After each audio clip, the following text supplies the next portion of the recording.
Hello നമസ്കാരം കൂട്ടുകാരെ. നമ്മൾ യൂണിവേഴ്സിറ്റി LGS അതുപോലെ LGS മെയിൻസിനായിട്ടുള്ള സിലബസ് ഓറിയൻറ്റഡ് ആയിട്ടുള്ള ക്ലാസ്സുകളാണ് നിലവിൽ പഠിച്ചുകൊണ്ടിരിക്കുന്നത്.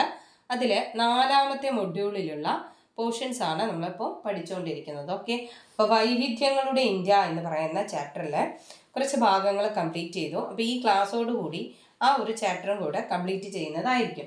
അപ്പോൾ നമ്മൾ ക്ലാസ്സിലോട്ട് കിടക്കുകയാണ്. ഫസ്റ്റ് പോയിന്റ് നോക്കാം. മഹാനദിയുടെ ഉത്ഭവം മധ്യപ്രദേശിലെ മൈക്കല മലനിരകളിൽ നിന്നാണ്. ഓക്കെ, ഉപദ്വീപീയ നദികളിൽ നിന്ന് ഉത്ഭവിക്കുന്ന ഒരു നദിയാണ് മഹാനദി, അല്ലെ? മഹാനദി ഗോദാവരി, കൃഷ്ണ, കാവേരി, നർമ്മദ, താപ്തി തുടങ്ങിയവ ഉപദ്വീപീയ നദികളാണെന്ന് പഠിച്ചു. ഇപ്പൊ മഹാനദിയുടെ ഉത്ഭവം മധ്യപ്രദേശിലെ മൈക്കല മലനിരകളിൽ നിന്നാണ്. മഹാനദിയുടെ നീളം 857 കിലോമീറ്റർ ആണ്. മഹാനദിയുടെ നീളം 857 കിലോമീറ്റർ. മഹാനദിയുടെ പ്രധാന പോഷക നദികളാണ് ഇബ്, ടെൽ എന്നിവ. മഹാനദിയുടെ പ്രധാന പോഷക നദികളാണ് ഇബ്, ടെൽ എന്നിവ. ഗോദാവരി നദി ഉത്ഭവിക്കുന്നത് പശ്ചിമഘട്ടത്തിൽ നിന്നാണ്. പശ്ചിമഘട്ടത്തിൽ എവിടെയാണ്? മഹാരാഷ്ട്രയിലെ നാസിക് ജില്ലയിൽ നിന്നാണ് ഗോദാവരി ഉത്ഭവിക്കുന്നത്. ഗോദാവരിയുടെ ഏകദേശ നീളം 1465 കിലോമീറ്റർ. അപ്പോൾ ഉപദ്വീപീയ നദികളിൽ ഏറ്റവും നീളം കൂടിയ നദിയാണ് ഏതാ? ഗോദാവരി. ഗോദാവരിയുടെ ഏകദേശ നീളം 1465 കിലോമീറ്റർ. ഗോദാവരിയുടെ പോഷക നദികളാണ് ഇന്ദ്രാവതി, ശബരി. ഗോദാവരിയുടെ പോഷക നദികളാണ് ഇന്ദ്രാവതി, ശബരി എന്നിവ. കൃഷ്ണാനദി ഉത്ഭവിക്കുന്നത് പശ്ചിമഘട്ടത്തിലെ മഹാബലേശ്വർ കുന്നുകളിൽ നിന്നാണ്. മഹാബലേശ്വർ കുന്നുകൾ എവിടെയാണ്? മഹാരാഷ്ട്ര. കൃഷ്ണാനദി ഉത്ഭവിക്കുന്നത് പശ്ചിമഘട്ടത്തിലെ മഹാബലേശ്വർ കുന്നുകളിൽ നിന്നാണ്, മഹാരാഷ്ട്ര. കൃഷ്ണാനദിയുടെ ഏകദേശ നീളം 1400 കിലോമീറ്റർ. കൃഷ്ണയുടെ പോഷക നദികളാണ് ഭീമ, തുംഗഭദ്ര തുടങ്ങിയവ. കൃഷ്ണയുടെ പോഷക നദികളാണ് ഭീമ, തുംഗഭദ്ര. കാവേരി നദിയുടെ ഉത്ഭവം പശ്ചിമഘട്ടത്തിലെ ബ്രഹ്മഗിരി കുന്നുകൾ, കർണാടക. കാവേരി നദിയുടെ ഉത്ഭവം പശ്ചിമഘട്ടത്തിലെ ബ്രഹ്മഗിരി നിരകൾ, കർണാടക. കാവേരിയുടെ ഏകദേശ നീളം 800 കിലോമീറ്റർ ആണ്. കാവേരിയുടെ പോഷക നദികളാണ് കബനി, അമരാവതി തുടങ്ങിയവ. കാവേരിയുടെ പോഷക നദികൾ ഏതെല്ലാമാണ്? കബനി, അമരാവതി. നർമ്മദ നദിയുടെ ഉത്ഭവം മൈക്കല നിരകൾ, ഛത്തീസ്ഗഡ്. നർമ്മദയുടെ ഏകദേശ നീളം 1312 കിലോമീറ്റർ. നർമ്മദയുടെ പോഷക നദികളാണ് ഹിരൺ, ബഞ്ചൻ എന്നിവ. നർമ്മദയുടെ പോഷക നദികൾ ഹിരൺ, ബഞ്ചൻ എന്നിവ. താപ്തി നദി ഉത്ഭവിക്കുന്നത് മുൻതായ് പീഠഭൂമിയിൽ നിന്നാണ്. മധ്യപ്രദേശിലെ ബൈത്തുൽ ജില്ലയിലെ മുൻതായ് പീഠഭൂമിയിൽ നിന്നാണ് താപ്തി നദി ഉത്ഭവിക്കുന്നത്. താപ്തിയുടെ ഏകദേശ നീളം 724 കിലോമീറ്റർ. താപ്തിയുടെ ഏകദേശ നീളം 724 കിലോമീറ്റർ. താപ്തിയുടെ പോഷക നദികളാണ് ആനർ, ഗിർന എന്നിവ. ആനർ, ഗിർന എന്നിവ താപ്തിയുടെ പോഷക നദികളാണ്. പടിഞ്ഞാറോട്ട് ഒഴുകുന്ന ഉപദ്വീപീയ നദികളാണ് നർമ്മദ, താപ്തി, സബർമതി, മാഹി, ലൂണി എന്നിവ. പടിഞ്ഞാറോട്ട് ഒഴുകി അറബിക്കടലിൽ പതിക്കുന്ന ഉപദ്വീപീയ നദികളാണ് നർമ്മദ, താപ്തി, സബർമതി, മാഹി, ലൂണി എന്നിവ. കിഴക്കോട്ടൊഴുകുന്ന ഉപദ്വീപീയ നദികളാണ് മഹാനദി, ഗോദാവരി, കൃഷ്ണ, കാവേരി എന്നിവ. മഹാനദി, ഗോദാവരി, കൃഷ്ണ, കാവേരി എന്നിവ കിഴക്കോട്ടൊഴുകി ബംഗാൾ ഉൾക്കടലിൽ പതിക്കുന്നു. പടിഞ്ഞാറോട്ടൊഴുകുന്ന ഹിമാലയൻ നദിയാണ് സിന്ധു. പടിഞ്ഞാറോട്ടൊഴുകുന്ന ഹിമാലയൻ നദിയാണ് സിന്ധു. കിഴക്കോട്ടൊഴുകുന്ന ഹിമാലയൻ നദികളാണ് ഗംഗ, ബ്രഹ്മപുത്ര തുടങ്ങിയവ. കിഴക്കോട്ടൊഴുകുന്ന ഹിമാലയൻ നദികളാണ് ഗംഗ, ബ്രഹ്മപുത്ര. ഉപദ്വീപീയ നദികളിൽ ഏറ്റവും നീളം കൂടിയ നദിയാണ് ഗോദാവരി. ഉപദ്വീപീയ നദികളിൽ ഏറ്റവും നീളം കൂടിയ നദിയാണ് ഗോദാവരി. ഇന്ത്യയിൽ ഏറ്റവും ഉയരമുള്ള വെള്ളച്ചാട്ടമാണ് ജോഗ് വെള്ളച്ചാട്ടം.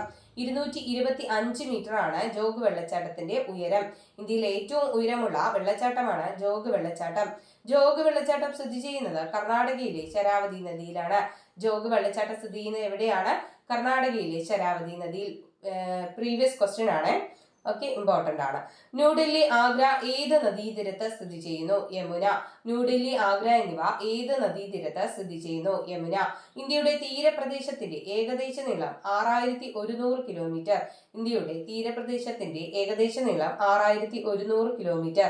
ഗുജറാത്തിലെ റാൻ ഓഫ് കച്ചിൽ തുടങ്ങി ഗംഗ, ബ്രഹ്മപുത്ര ഡെൽറ്റ പ്രദേശം വരെ നീളുന്നതാണ് ഇന്ത്യയുടെ തീരപ്രദേശം. ഗുജറാത്തിലെ റാൻ ഓഫ് കച്ചിൽ തുടങ്ങി ഗംഗ, ബ്രഹ്മപുത്ര ഡെൽറ്റ പ്രദേശം വരെ നീളുന്നതാണ് ഇന്ത്യയുടെ തീരപ്രദേശം. അറബിക്കടലിനും പശ്ചിമഘട്ടത്തിനും ഇടയിൽ സ്ഥിതി ചെയ്യുന്ന തീരസമതലമാണ് പടിഞ്ഞാറൻ തീരസമതലം. അറബിക്കടലിനും പശ്ചിമഘട്ടത്തിനും ഇടയിൽ സ്ഥിതി ചെയ്യുന്ന തീരസമതലമാണ് പടിഞ്ഞാറൻ തീരസമതലം. ബംഗാൾ ഉൾക്കടലിനും പൂർവ്വഘട്ടത്തിനും ഇടയിൽ സ്ഥിതി ചെയ്യുന്ന തീരസമതലമാണ് കിഴക്കൻ തീരസമതലം. ബംഗാൾ ഉൾക്കടലിനും പൂർവ്വഘട്ടത്തിനുമിടയിൽ സ്ഥിതി ചെയ്യുന്ന തീരസമതലമാണ് കിഴക്കൻ തീരസമതലം. ഓക്കെ, ക്ലിയർ അല്ലേ? ഇത് ഒരുപാട് ഡെഫിനിഷന്റെ ആവശ്യമില്ല, അതുകൊണ്ട് നമ്മളൊന്ന് റിവൈസ് ചെയ്യാണ്. മഹാനദിയുടെ ഉത്ഭവം മധ്യപ്രദേശിലെ മൈക്കല നിരകളിൽ നിന്നാണ്. മഹാനദിയുടെ നീളം 857 കിലോമീറ്റർ. മഹാനദിയുടെ പ്രധാന പോഷക നദികളാണ് ഇബ്, ടെൽ എന്നിവ. ഗോദാവരി നദി ഉത്ഭവിക്കുന്ന പശ്ചിമഘട്ടത്തിലെ മഹാരാഷ്ട്രയിലെ നാസിക് ജില്ലയിൽ നിന്നാണ്. ഗോദാവരിയുടെ ഏകദേശ നീളം 1465 കിലോമീറ്റർ. ഗോദാവരിയുടെ പോഷക നദികളാണ് ഇന്ദ്രാവതി, ശബരി എന്നിവ. കൃഷ്ണാനദി ഉത്ഭവിക്കുന്നത് പശ്ചിമഘട്ടത്തിലെ മഹാബലേശ്വർ കുന്നുകളിൽ നിന്നാണ്. കൃഷ്ണാനദിയുടെ ഏകദേശ നീളം 1400 കിലോമീറ്റർ. കൃഷ്ണയുടെ പോഷക നദികളാണ് ഭീമ, തുംഗഭദ്ര എന്നിവ. കാവേരി നദിയുടെ ഉത്ഭവം പശ്ചിമഘട്ടത്തിലെ ബ്രഹ്മഗിരി നിരകളിൽ നിന്നാണ്. കാവേരിയുടെ ഏകദേശ നീളം 800 കിലോമീറ്റർ. കാവേരിയുടെ പോഷക നദികളാണ് കബനി, അമരാവതി എന്നിവ. നർമ്മദയുടെ ഉത്ഭവം മൈക്കല മലനിരകളിൽ നിന്നാണ്. നർമ്മദയുടെ ഏകദേശ നീളം 1312 കിലോമീറ്റർ. നർമ്മദയുടെ പോഷക നദികളാണ് ഹിരൺ, ബഞ്ചൻ എന്നിവ. താപ്തി നദി ഉത്ഭവിക്കുന്നത് മുൻതായ് പീഠഭൂമിയിൽ നിന്നാണ്. മധ്യപ്രദേശിലെ ബൈതുൽ ജില്ലയിലെ മുൻതായ് പീഠഭൂമിയിൽ നിന്നാണ് താപ്തി നദി ഉത്ഭവിക്കുന്നത്. താപ്തിയുടെ ഏകദേശ നീളം 724 കിലോമീറ്റർ. താപ്തിയുടെ പോഷക നദികളാണ് ആനർ, ഗിർണ എന്നിവ. പടിഞ്ഞാറോട്ടൊഴുകുന്ന ഉപദ്വീപീയ നദികളാണ് നർമ്മദ, താപ്തി, സബർമതി, മാഹി, ലൂണി എന്നിവ. ഇവ അറബിക്കടലിൽ പതിക്കുന്നു. നർമ്മദ, താപ്തി, സബർമതി, മാഹി, ലൂണി എന്നിവ പടിഞ്ഞാറോട്ടൊഴുകി അറബിക്കടലിൽ പതിക്കുന്നു. കിഴക്കോട്ടൊഴുകുന്ന ഉപദ്വീപീയ നദികളാണ് മഹാനദി, ഗോദാവരി, കൃഷ്ണ, കാവേരി. മഹാനദി, ഗോദാവരി, കൃഷ്ണ, കാവേരി എന്നിവ കിഴക്കോട്ടൊഴുകി ബംഗാൾ ഉൾക്കടലിൽ പതിക്കുന്നു. പടിഞ്ഞാറോട്ടൊഴുകുന്ന ഹിമാലയൻ നദിയാണ് സിന്ധു. കിഴക്കോട്ടൊഴുകുന്ന ഹിമാലയൻ നദികളാണ് ഗംഗ, ബ്രഹ്മപുത്ര എന്നിവ. ഉപദ്വീപീയ നദികളിൽ ഏറ്റവും നീളം കൂടിയ നദിയാണ് ഗോദാവരി. ഇന്ത്യയിൽ ഏറ്റവും ഉയരമുള്ള വെള്ളച്ചാട്ടമാണ് ജോഗ് വെള്ളച്ചാട്ടം.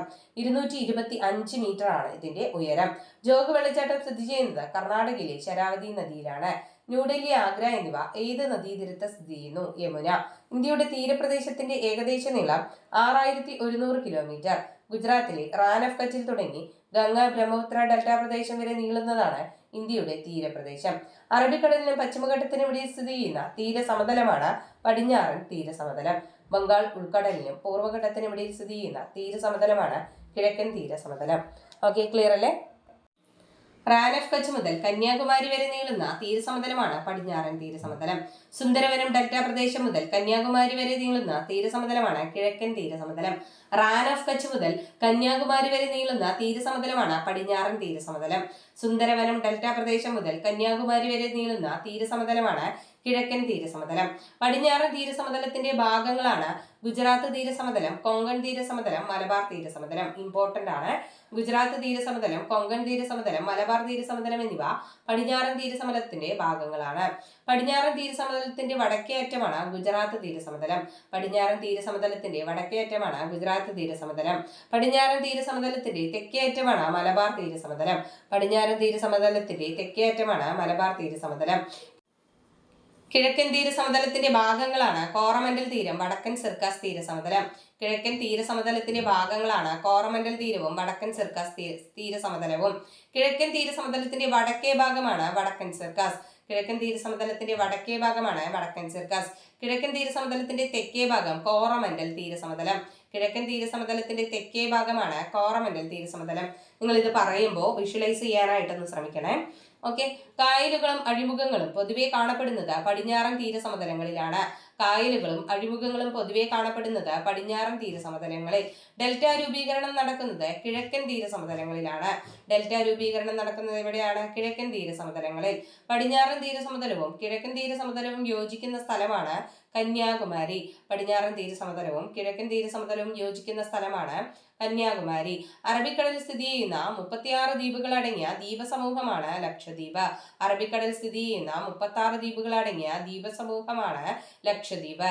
ലക്ഷദ്വീപിലെ 36 ദ്വീപുകളിൽ ജനവാസമുള്ളത് 11 ദ്വീപുകളിലാണ്. ലക്ഷദ്വീപിലെ 36 ദ്വീപുകളിൽ ജനവാസമുള്ളത് 11 ദ്വീപുകളിലാണ്. ലക്ഷദ്വീപിന്റെ ആസ്ഥാനമാണ് കവരത്തി. ലക്ഷദ്വീപിന്റെ ആസ്ഥാനം കവരത്തി. ലക്ഷദ്വീപിലെ പ്രധാന ദ്വീപുകളാണ് ബംഗാരം, കടമത്ത്, മിനിക്കോയ്, കവരത്തി, അഗത്തി, ആന്ത്രോത്ത്, കൽപ്പേനി, അമിനിദേവി, ചെത്ലാത്ത്, ബിത്ര, കിൽത്താൻ എന്നിവ ലക്ഷദ്വീപിലെ പ്രധാന ജനവാസമുള്ള ദ്വീപുകളാണ്. ലക്ഷദ്വീപ് സമൂഹത്തിന്റെ പ്രധാന പ്രത്യേകതയാണ് ലഗൂണുകൾ കാണപ്പെടുന്നു, മണൽ തീരമുണ്ട്, പവിഴപ്പുറ്റുകൾ കാണപ്പെടുന്നു. ലക്ഷദ്വീപ് സമൂഹത്തിന്റെ പ്രധാന പ്രത്യേകത എന്താണ്? ലഗൂണുകളും മണൽത്തീരങ്ങളും പവിഴപ്പുറ്റുകളും കാണപ്പെടുന്നു. ലക്ഷദ്വീപ് നിവാസികളുടെ പ്രധാന ജീവിത മാർഗമാണ് മത്സ്യബന്ധനവും വിനോദസഞ്ചാരവും. ലക്ഷദ്വീപ് നിവാസികളുടെ പ്രധാന ജീവിത മാർഗമാണ് മത്സ്യബന്ധനം, വിനോദസഞ്ചാരം എന്നിവ. ആൻഡമാൻ നിക്കോബാർ ദ്വീപ സമൂഹം സ്ഥിതി ചെയ്യുന്നത് ബംഗാൾ ഉൾക്കടലിലാണ്. ആൻഡമാൻ നിക്കോബാർ ദ്വീപ സമൂഹം സ്ഥിതി ചെയ്യുന്ന എവിടെയാണ്? ബംഗാൾ ഉൾക്കടലിൽ. ഏകദേശം 200 ദ്വീപുകൾ ഉൾപ്പെടുന്ന ആൻഡമാൻ ദ്വീപുകളും 19 ദ്വീപുകൾ ഉൾപ്പെടുന്ന നിക്കോബാർ ദ്വീപുകളും അടങ്ങിയതാണ് ആൻഡമാൻ നിക്കോബാർ ദ്വീപ സമൂഹം. ഏകദേശം 200 ദ്വീപുകൾ ഉൾപ്പെടുന്ന ആൻഡമാൻ ദ്വീപുകളും 19 ദ്വീപുകൾ ഉൾപ്പെടുന്ന നിക്കോബാർ ദ്വീപുകളും അടങ്ങിയതാണ് ആൻഡമാൻ നിക്കോബാർ ദ്വീപ സമൂഹം. ആൻഡമാൻ നിക്കോബാറിന്റെ തലസ്ഥാനമാണ് പോർട്ട് ബ്ലെയർ. ആൻഡമാൻ നിക്കോബാറിന്റെ തലസ്ഥാനം ഏതാണ്? പോർട്ട് ബ്ലെയർ. ഇന്ത്യയിലെ ഏക അഗ്നിപർവ്വതം സ്ഥിതി ചെയ്യുന്നത് ആൻഡമാൻ നിക്കോബാറിലെ ബാരൻ ദ്വീപിലാണ്. ഇന്ത്യയിലെ ഏക അഗ്നിപർവ്വതം സ്ഥിതി ചെയ്യുന്നത് ആൻഡമാൻ നിക്കോബാറിലെ ബാരൻ ദ്വീപിലാണ്. ഇന്ത്യയുടെ തെക്കേ അറ്റം ഇന്ദിരാ പോയിന്റ് എന്നറിയപ്പെടുന്നു. ഇന്ത്യയുടെ തെക്കേ അറ്റമാണ് ഇന്ദിരാ പോയിന്റ് അഥവാ നിക്കോബാർ ദ്വീപുകളുടെ തെക്കേ അറ്റം. രാജസ്ഥാനിലെ ഏറ്റവും ചൂടുകൂടിയ മാസമാണ് ജൂൺ. രാജസ്ഥാനിലെ ഏറ്റവും ചൂടുകൂടിയ മാസം ജൂൺ ആണ്. ഇന്ത്യയുടെ കാലാവസ്ഥയെ സ്വാധീനിക്കുന്ന ഘടകങ്ങളാണ് അക്ഷാംശീയ സ്ഥാനം, ഭൂപ്രകൃതി, സമുദ്ര സാമീപ്യം, സമുദ്രനിരപ്പിൽ നിന്നുള്ള ഉയരം. അക്ഷാംശീയ സ്ഥാനം, ഭൂപ്രകൃതി, സമുദ്ര സാമീപ്യം, സമുദ്രനിരപ്പിൽ നിന്നുള്ള ഉയരം എന്നിവ ഇന്ത്യയുടെ കാലാവസ്ഥയെ സ്വാധീനിക്കുന്ന ഘടകങ്ങളാണ്. വളരെ ഇമ്പോർട്ടന്റ് ആണ്. ഇന്ത്യയിലെ പ്രധാന 4 ഋതുക്കളാണ് ശൈത്യകാലം, ഉഷ്ണകാലം, തെക്ക് പടിഞ്ഞാറൻ മൺസൂൺ കാലം, മൺസൂണിന്റെ പിൻവാങ്ങൽ കാലം. ഇന്ത്യയിലെ പ്രധാന 4 ഋതുക്കളാണുള്ളത്.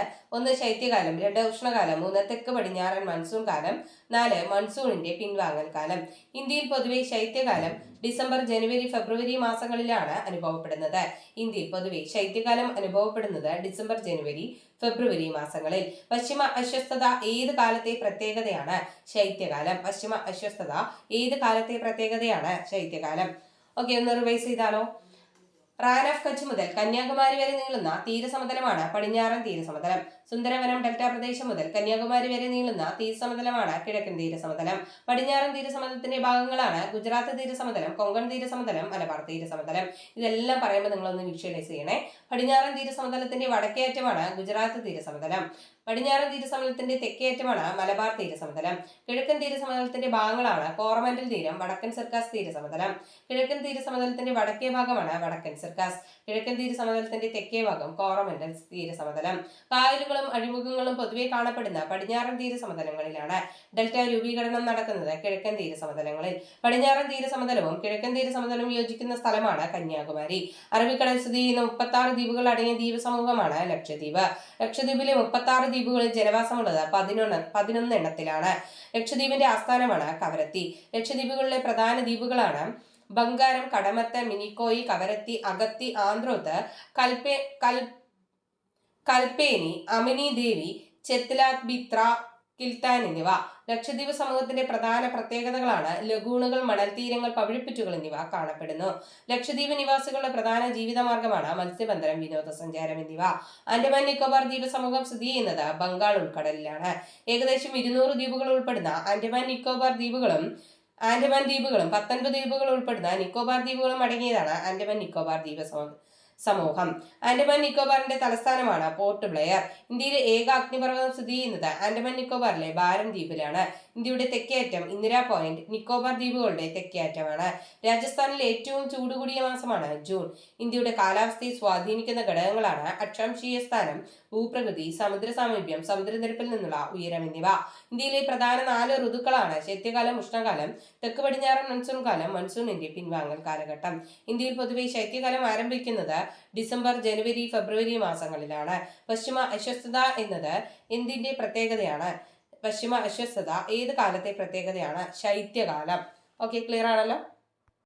ശൈത്യകാലത്ത് മെഡിറ്ററേനിയൻ കടലിൽ രൂപം കൊള്ളുന്ന ശക്തമായ ന്യൂനമർദ്ദം ക്രമേണ കിഴക്കോട്ട് നീങ്ങി ഇന്ത്യയിലെത്തുന്നതിനാൽ ഉത്തര സമതല പ്രദേശങ്ങളിൽ, പ്രത്യേകിച്ച് പഞ്ചാബ് മേഖലകളിൽ ശൈത്യകാല മഴയ്ക്കിടയാവുന്നു. ഈ പ്രതിഭാസമാണ് പശ്ചിമ അശ്വസ്ഥത.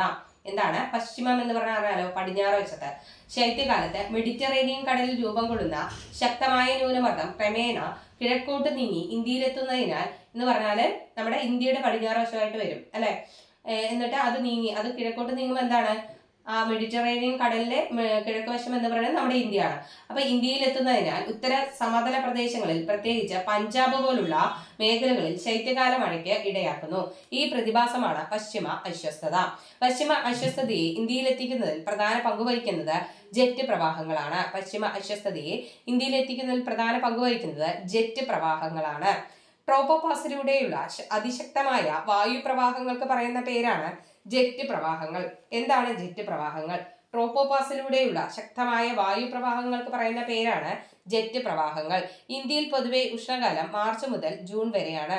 ഉഷ്ണകാലത്തെ ഇന്ത്യയിൽ ഏറ്റവും കൂടുതൽ ചൂട് അനുഭവപ്പെടുന്ന പ്രദേശമാണ് രാജസ്ഥാനിലെ ബാമർ. ഉഷ്ണകാലത്തെ ഇന്ത്യയിൽ ഏറ്റവും കൂടുതൽ ചൂട് അനുഭവപ്പെടുന്ന പ്രദേശമാണ് രാജസ്ഥാനിലെ ബാമർ. ഉഷ്ണകാലത്തുണ്ടാകുന്ന പ്രാദേശിക വാദങ്ങളാണ് ലൂ, മാംഗോ ഷവർ എന്നിവ. ഉഷ്ണകാലത്ത് ഉണ്ടാകുന്ന പ്രാദേശിക വാദങ്ങളാണ് ലൂ, മാംഗോ ഷവർ എന്നിവ. വളരെ വളരെ ഇമ്പോർട്ടന്റ് ആണ്, ഒരുപാട് പരീക്ഷകളിൽ ചോദിച്ചിട്ടുണ്ട്. ഉഷ്ണകാലത്ത് പശ്ചിമ ബംഗാളിൽ അനുഭവപ്പെടാറുള്ള ഇടിയോടുകൂടിയ ശക്തമായ മഴയാണ് കാൽ ബൈശാഖി. അങ്ങനെ കാറ്റെന്നും മഴയെന്നും ഒക്കെ അറിയപ്പെടുന്നുണ്ട്. അപ്പൊ നമുക്ക് കിട്ടുന്ന ഓപ്ഷൻ അനുസരിച്ച്, ചോദ്യത്തിനനുസരിച്ച് ആൻസർ എഴുതാനായിട്ട് ശ്രമിക്കുക. ഉഷ്ണകാലത്ത് പശ്ചിമ ബംഗാളിൽ അനുഭവപ്പെടാറുള്ള ഇടിയോടുകൂടിയ ശക്തമായ മഴയാണ് കാൽബൈശാഖി. കാൽബൈശാഖിയുടെ പ്രധാന പ്രത്യേകതകളാണ് അലറുന്ന കാറ്റും ആലിപ്പഴ വീഴ്ചയും. കാൽബൈശാഖിയുടെ പ്രധാന പ്രത്യേകതകൾ എന്തെല്ലാമാണ്?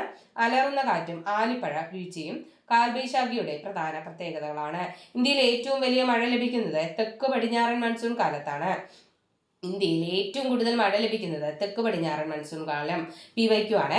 തെക്ക് പടിഞ്ഞാറൻ മൺസൂൺ കാലം ജൂൺ മുതൽ സെപ്റ്റംബർ വരെയാണ് കാണപ്പെടുന്നത്. തെക്ക് പടിഞ്ഞാറൻ മൺസൂൺ കാറ്റിന്റെ 2 ശാഖകളാണ് അറബിക്കടൽ ശാഖയും ബംഗാൾ ഉൾക്കടൽ ശാഖയും.